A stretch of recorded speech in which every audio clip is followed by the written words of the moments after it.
मध्य पूर्व एक बार फिर युद्ध के मुहाने पर खड़ा दिखाई दे रहा है। ईरान, अमेरिका और इजराइल के बीच बढ़ते तनाव ने पूरी दुनिया की चिंता बढ़ा दी है। हालिया युद्ध विराम के बावजूद हालात लगातार बिगड़ते नजर आ रहे हैं। ईरान के शीर्ष नेताओं और सैन्य अधिकारियों के तीखे बयानों ने संकेत दे दिए हैं कि अगर हालात और खराब हुए तो आने वाले दिनों में बड़ा सैन्य टकराव देखने को मिल सकता है। नमस्कार, आप देखना शुरू कर चुके हैं न्यूज़ 18 का डिजिटल प्लेटफॉर्म। मैं हूं आपके साथ सृष्टि शेखर। तो मध्य पूर्व में लड़ाई चल रही है और इस बीच एक अंतर्राष्ट्रीय समाचार एजेंसी की रिपोर्ट ने दुनिया भर में हलचल मचा दी है। इस रिपोर्ट में दावा किया गया कि अगर अमेरिका और इजराइल ईरान के खिलाफ दोबारा सैन्य कार्रवाई की तैयारी कर रही है और कहा जा रहा है कि ये कार्रवाई अगले कुछ दिनों में शुरू हो सकती है। हालांकि इस पर किसी भी देश की तरफ से कोई आधिकारिक पुष्टि नहीं की गई है, लेकिन बढ़ती सैन्य गतिविधियों और नेताओं के बयानों की स्थिति को बेहद गंभीर बना दिया गया। आज की इस रिपोर्ट में हम विस्तार से समझेंगे कि आखिर मध्य पूर्व में चल क्या रहा है, ईरान ने अमेरिका और खाड़ी देशों को क्या चेतावनी दी है और हॉर्मुज स्ट्रेट को लेकर दुनिया क्यों चिंतित है और पाकिस्तान अचानक इस पूरे मामले में क्यों सक्रिय हो गया है। सबसे पहले बात करते हैं ईरान के ताज़ा बयान की। इस्लामिक रिपब्लिक ऑफ ईरान के सुप्रीम लीडर के सलाहकार मोहम्मद मुखबर ने हाल ही में बेहद सख्त बयान दिए। उन्होंने खाड़ी देशों में मौजूद अमेरिकी सैन्य ठिकानों पर ईरान के हमलों का जिक्र करते हुए कहा कि ईरान ने अब तक काफ़ी संयम दिखाया, लेकिन ये संयम हमेशा नहीं रहेगा। मुखबर ने कहा कि हालिया संघर्ष के दौरान अमेरिकी सेंट्रल कमांड यानी सेंटकॉम के जिन ठिकानों को निशाना बनाया गया वो केवल सीमित जवाब था और उनका ये भी कहना है कि ईरान ने वर्षों तक खाड़ी देशों को दोस्त और भाई की तरह देखा, लेकिन अब ये देश अपनी स्वतंत्रता खो चुके हैं। उन्होंने अपने क्षेत्र को ईरान और फिलिस्तीन के दुश्मनों के लिए खोल दिया है। ईरान की इस टिप्पणी को खाड़ी देशों के लिए सीधी चेतावनी माना जा रहा है, खासतौर पर उन देशों के लिए जहां अमेरिकी सैन्य अड्डे मौजूद हैं।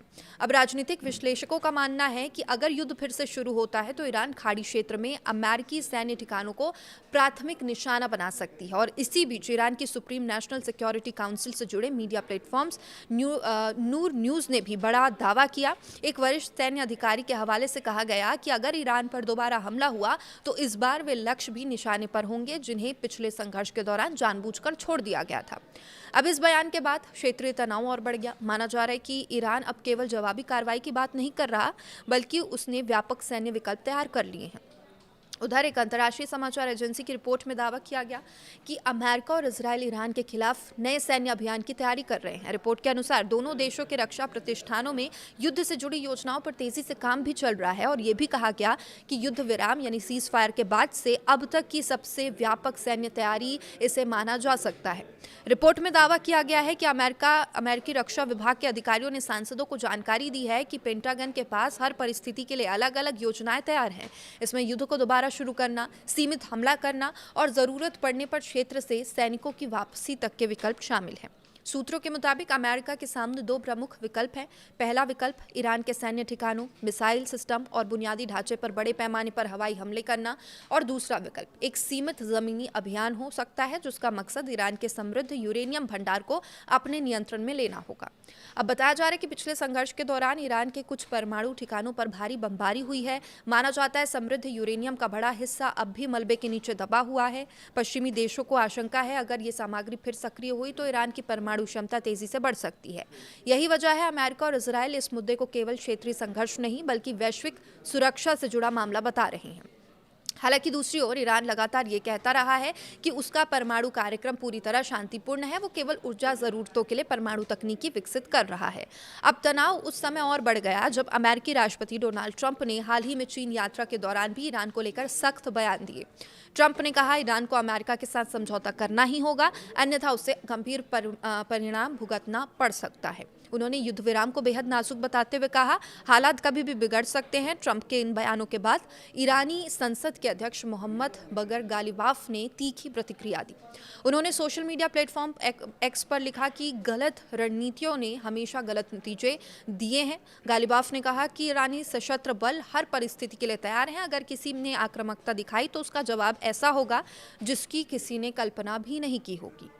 इन बयानों ने यह साफ कर दिया कि दोनों पक्ष पीछे हटने की मूड में तो बिल्कुल नहीं दिख रहे। अब बात करते हैं पाकिस्तान की भी, जिसकी भूमिका अचानक इस पूरे संकट में काफ़ी अहम होती जा रही है। ईरान की सरकारी समाचार एजेंसी IRNA के मुताबिक पाकिस्तान के गृह मंत्री मोहसिन नकवी अचानक तेहरान पहुंचे।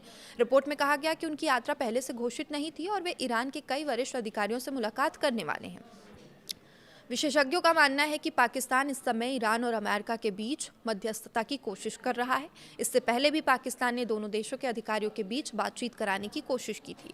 हालांकि अब तक कोई ठोस नतीजा सामने नहीं आया, लेकिन पाकिस्तान लगातार तनाव कम कराने की कोशिश में लगा हुआ है। बताया जा रहा है कि 1 महीने पहले पाकिस्तान के सेना प्रमुख फील्ड मार्शल आसिम मुनीर भी ईरान पहुंचे थे।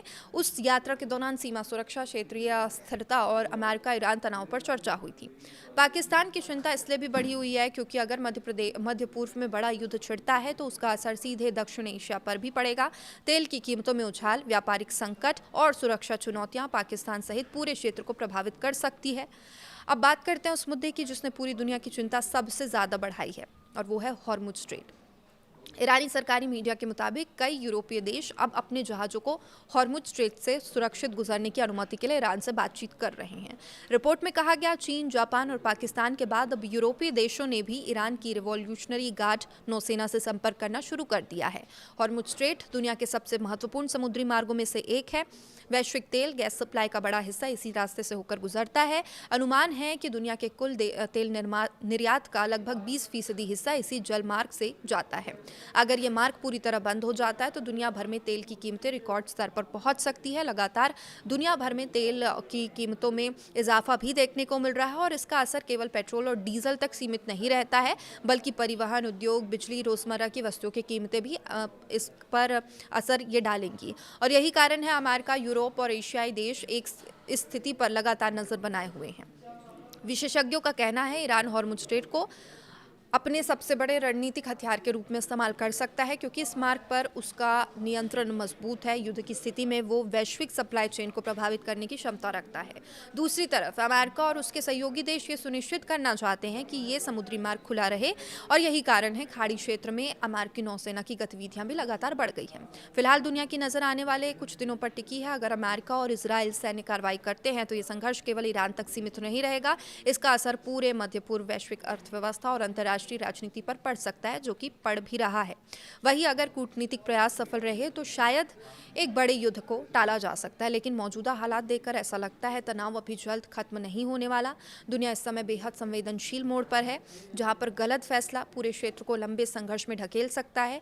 अब देखना होगा आने वाले दिनों में बातचीत का रास्ता निकलता है या फिर मध्य पूर्व एक और बड़े युद्ध की आग में झुलसने वाला है।